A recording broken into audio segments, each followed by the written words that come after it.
My parents came here from Vietnam in 1975. They came in the aftermath of a war which many Americans disapproved of at the time, so they tried hard not to rock the boat. They had me some years later, actually right here in Southern California, and they tried to raise me with the same Asian values that they were raised with: meekness, humility, and obedience. And they taught me not to complain. When I would grumble about having a mean bus driver in elementary school, my parents told me stories about how they had to walk to school for miles and miles through the snow, carrying loads of books on their backs. And my smart-ass response was, "I don't think it snowed in Saigon, Mom and Dad." When I would complain that I couldn't go outside to play with my friends and instead had to stay indoors and work on fifth grade math problems when I was like in second grade, my parents said they couldn't go outside at all because the Viet Cong were bombing their cities. So I learned to just stop complaining and I just shut up. I actually came here today. My husband says, if you ask him, that I complain a lot. So he has a whole different take on this story. And it was in fact his idea that I come here today and complain to all of you instead, because I think he was tired of listening to me complain at home. So here's my chance. I'm going to stand up here and complain to all of you and hope that you listen. So here I am, and here are my grievances. Gripe number 1, shopping sucks when you're blind. The nature of the business I'm in, I do a lot of public speaking, and I have my own cooking show called Four Senses. So I'm in the public eye, I'm in front of people, I'm in front of cameras a lot of the time, and I have to care about how I look. And let me dispel a myth for you, all of you here, right here and right now, that just because I can't see how I look doesn't mean I don't care how I look. And you know, if I wish I could not care. I mean, if I had my choice, I would be up here right now in my pajamas and barefoot, probably giving this talk. But I do have to care. It's socially acceptable for me to care. And unfortunately, I'm not rich enough yet to have my own hair, makeup, and wardrobe team follow me everywhere I go. So most of the time, I'm doing my own hair, putting on my own makeup, and dressing myself. So did I do okay today?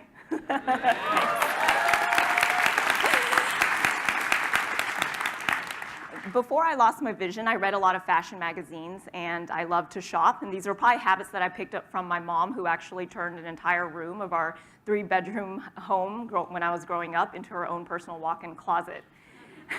And of course, after I lost my vision, it wasn't that I stopped loving to shop, but I had to figure out a new way to do it. Malls were crowded. I was afraid of escalators. As you can imagine, that's a challenge for someone who can't see. So I kind of avoided malls altogether. And luckily, at the time that I was losing my vision, cyber shopping became much more mainstream. But unfortunately for me, not being able to see the two-dimensional nature of online shopping, not being able to feel the fabric or touch the cut of a dress and know what it looks like, it was hard for me to figure out what it was that I was, quote-unquote, looking at. Neuroscientific research actually shows that when a person loses their vision, their brain reorganizes itself so that the other 4 senses become more dominant. So for example, when a person learns to read Braille, the part of the cerebral cortex that once received and processed nerve impulses from the eyes rewires itself so that it starts receiving and processing nerve impulses from the fingertips. A lot of people ask me after I've lost my vision if my senses have heightened, and if that's how I've been able to cook on MasterChef and how I have this extraordinary palate like Gordon Ramsay says. And in actuality, I wouldn't say that my senses are better per se, but I will say that I'm much more sensitive to what my ears, my nose, my tongue, and my fingers take in, because this is the new paradigm through which I have to take in this world. So because I can't see or hear or smell or taste or touch the clothes through the computer monitor, online shopping still remains a challenge. There's often times when I would use my screen reader to read item descriptions, and they're not very clear or very helpful. And the worst is when a brand would use very convoluted names for their colors, like mildew and LSD. I mean, how am I supposed to know what that is, right? Like, I'm picturing a rainbow. I don't really know. So that's difficult. My wish is that developers and programmers would follow good programming practices and use proper HTML and tag it so that I can, for example, use my screen reader to navigate through headers and find this checkout button. And if you're in e-commerce, you know exactly how important it is for a consumer like myself to be able to find and click on that checkout button. The Rehabilitation Act of 1973 was amended in 1998 to include Section 508, which is a mandate that required federal agencies to make their electronic and information technologies accessible to people with disabilities. And this was 17 years ago. Think about that. 17 years ago, and it was only required of the government. And I feel like this mandate should be expanded to make it required of everyone, not just the government. This conversation that we've been having a lot in the media lately about equality, this needs to include the dialogue with people with disabilities. And you know, I think about that a lot. And I also think about how we would be upset, for example, if a particular business barred women or the LGBT or Asians from shopping at their stores. And it's kind of the same thing if you put yourself in my shoes. Right now, as a visually impaired person, I'm barred from many online stores because it's not accessible. I'm barred from viewing many websites or using a lot of web apps simply because they're inaccessible. So that was my first gripe. My gripe number 2 is entertainment and television sucks when you're blind. So ever since being on MasterChef, a lot of people tell me that I'm like the real-life Daredevil. And for those of you who don't know, Daredevil is a superhero character who's also blind.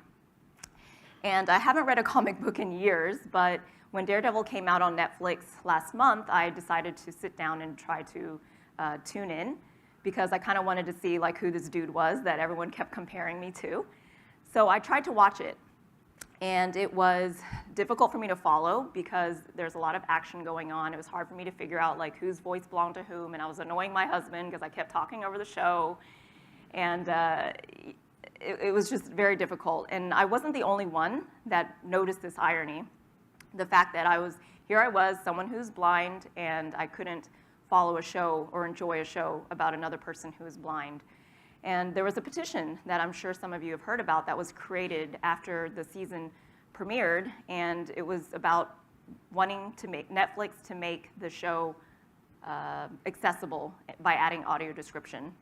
And fortunately, Netflix followed suit, and they not only added audio description to Daredevil, but to also all of its other original programming. And that's a good thing because I've been watching House of Cards, and that's kind of hard to follow when you're just listening to dialogue and a lot of silent scenes and you don't know what's going on. So that's been nice. And my show, Four Senses, is a cooking show, and it originally airs on AMI, or Accessible Media, Inc. And what AMI does, it's a network that's completely dedicated to providing television for the hearing and vision impaired. So it makes inclusive entertainment for everyone. And I love AMI and what its mission is and what it stands for, but I wish that it wouldn't be the sole responsibility of a single network to bring inclusive entertainment for all. I feel like this should be something that all production companies and all networks are responsible for, and that should be shared. So remember that just because someone is blind doesn't mean they don't enjoy art and pop culture. And when my friends sit down to talk about Don Draper and what's going to happen next on Mad Men, I want to be able to join in on that conversation as well. So that's my gripe number 2. So my first gripe was about making technology accessible. My second gripe was about making entertainment accessible. Do you guys see where I'm going here? in the theme of TED. So before I go into my next gripe, actually, I'm going to do a little exercise with all of you. So I want you to all put yourself in my shoes. So close your eyes, everyone in the audience, and don't lie to me just because I'm blind. Once your eyes are closed, I want you to take your phone and then try to take either a selfie or a picture of me and Instagram it and tag me. I'm the blind cook. Can you guys do it?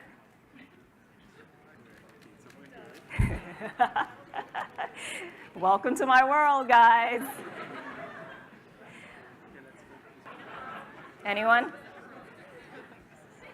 All right, I'll stop you guys there, so you don't have to be miserable this whole time. Did anyone succeed? Don't raise your hand, just make a sound so I can't see you. No one?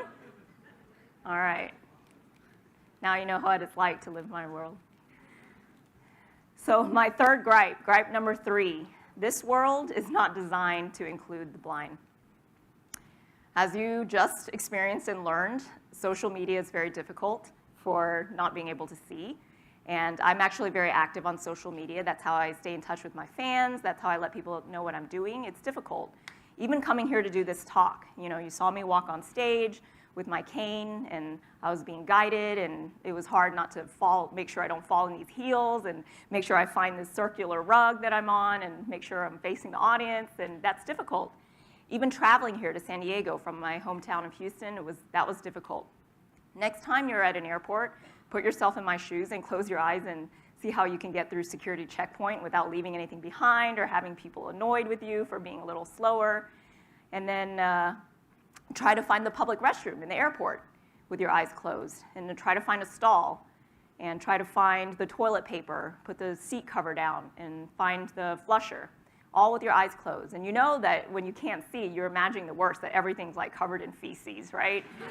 So you have to think about that, like how stressful that is. And then afterwards, you try to find the sink, and then paper towel or the hand dryer. It's all very stressful. And even something like eating is one of my favorite things to do that we all have to do to stay alive and sustain ourselves. Even that is often stressful. When you're in a restaurant, next time close your eyes and see how many times you forget that there's a straw in your water and you poke yourself in the eye or in the nose. I do that all the time, and it's embarrassing. And order some sushi and try to eat it with chopsticks and see how often that lands in your lap instead of your mouth. Or try to see if you can tell which is the rice and which is the wasabi. And I've actually done that quite a few times, and it's not fun. So these are things that I go through, or other visually impaired people go through as well. And it's all funny now to me, and these blind misadventures that I have, but it wasn't always kind of a funny thing. It took me a while to adjust to this because I wasn't born blind. When you're young, you think you're invincible. And I was in college at the time when I had my first experience with optic neuritis or optic nerve inflammation. And I was 20, and like many of you, I was in college. And at the time, I didn't think that I would ever go blind, or even if I did, I didn't think it would be something that would happen until I was in my 80s. And here I was, 20 years old in college, and I thought that this wasn't really fair. I thought I was exempt from these sorts of things. I thought, if anything, in college, I should only be worrying about boys and final exams and which part of my body to pierce next, and not something as serious and chronic as blindness. But here I was, 20 years old, losing my vision. And I was put through a battery of tests, from MRIs to spinal tap to a lot of blood work, to try to figure out what was wrong with me. And the doctors took a long time to figure it out. At first, they thought I had multiple sclerosis, so I was put on a treatment plan that involved daily injections that I had to give to myself. And then they noticed that that didn't work, because regardless of the treatments, I was still having attack after attack. And it wasn't until I was 23 years old that I was officially and correctly diagnosed with neuromyelitis optica, or NMO. What NMO is a rare autoimmune disease that affects the neurological system, primarily the optic nerves and the spinal cord. And I've been fortunate that I've been relapse-free for about 8 years, once the doctors figured out that I had NMO and put me on a treatment plan that worked for me. But before that, before my NMO was stabilized, I went through a lot of attacks. Year after year, month after month, there was just attack after attack. My worst one happened in 2002, and I was going over a course of 4 days from being a fully functioning adult, being able to walk and do everything, seeing okay, for the most part. I think at the time, one of my eyes was bad, but the other one was fine. I went from being a fully functioning adult to completely paralyzed from my neck down. And it was a hard time for me to understand, because I went from fully functioning to all of a sudden being this adult mind that was trapped in an infant's body. And no matter how hard I willed for my big toe to move, it wouldn't. And it was frustrating for me, to say the least, especially because I've been such an independent person all of my life. And it was hard, and I was in the hospital, and I was put on a lot of drugs. The doctors put me on seizure medication because my muscles were cramping a lot. They put me on morphine because I was in pain. And they put me on corticosteroids, which helps with inflammation. And they were trying to figure out how to stop this attack. And I underwent a lot of physical and occupational therapy. And the worst was that at the same time, I was still experiencing bouts of optic neuritis. So there were weeks at a time when I would be laid up in bed and unable to see, unable to move, and unable to sleep because all of the drugs I was on was causing insomnia. So I had a lot of time to think, and that can be very scary. I thought about how things that once seemed so simple, like being able to open a door or use the restroom by myself, now had become so suddenly monumentally difficult. I thought about how my priorities changed overnight, how I went from wanting a better job, more money, a faster car, to wishing that I could just get up from my bed and walk to the fridge and pour myself a glass of water. And I remember thinking distinctly that this was all I wanted to be able to do with my life again. It took me 9 months to recover from this spinal inflammation. And I fortunately did recover. As you could tell, I walked here on stage just fine. But my vision was obviously a different story. My vision continued to deteriorate over time. In 2004, it decreased to a level where I had to stop driving. And I started magnifying the font on my computer to 35 point. So you can imagine that's like pretty big, right? But I started, that's how I would read print. And I had to contrast the font so that it would be white font on a black background. And in 2007, my vision deteriorated to the level where I could no longer walk around without assistance from a sighted guide or a cane. And I had to stop reading print altogether and start using a computer screen reader to feed me audibly everything on my computer screen, my emails, etc. So my vision today is what the doctors call counting fingers in both eyes. So I don't even register on the visual acuity scale. I would say that depending on the lighting, I can maybe count fingers at a distance of about maybe 10 to 12 inches. And I best describe it as if you were to imagine coming out of a really hot shower and you look into that steamy, foggy mirror, that's kind of what I see. So I see a little bit of color, a little bit of shape, but mostly shadows. So that's my world, and that's what I see. Up here, I stand here, and I know there's like a bright light right here, but I can't really see anything. I don't really see I know there's a circle rug because I was able to come up here earlier and feel it out, but I don't see much, which kind of helps doing public speaking because I don't see how massive the audience is, so I'm a little less scared, right? But that's, my vision, and that's what I see. So just try to put yourself in my shoes and try to live life that way and try to cook and go about your daily business and work on your papers or do your writing. And it's not fun all the time, but I've been fortunate that I've been able to adapt quite well.